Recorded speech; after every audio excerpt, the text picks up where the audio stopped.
ইন্ডিয়ার কোনো free fire প্লেয়ারকে যদি জিজ্ঞাসা করা হয় তোমাদের সার্ভারে কি কোনো ডায়মন্ড কিং আছে, তখন তারা গলা উঁচু করে বলে আমাদের ইন্ডিয়া সার্ভারে একজন লোকেশ গেমার আছে, যিনি কিনা এক একটা ইভেন্টের পিছনে লক্ষ লক্ষ ডায়মন্ড ইনভেস্ট করে। নেপালের কোনো ফ্রি ফায়ার প্লেয়ারকে যদি জিজ্ঞাসা করি তোমাদের দেশের ডায়মন্ড কিং কে, তখন তারা বলে ওঠে the one and only টন্ডে gamer, যিনি কিনা প্রত্যেক বইয়ে পাশে হাজার হাজার লক্ষ লক্ষ বেজেস কিনে থাকে।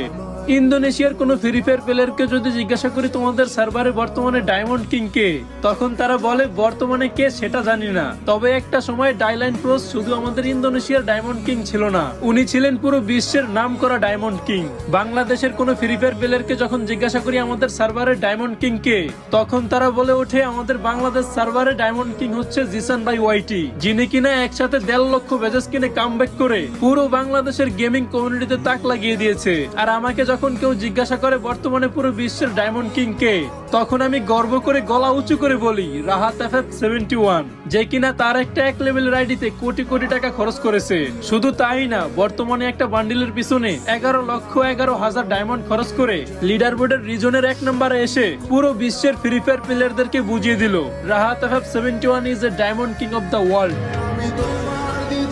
আর গাইস, কম দামে দ্রুত ডায়মন্ড টপ আপ করার জন্য এখনই প্লে স্টোরে গিয়ে সার্চ দাও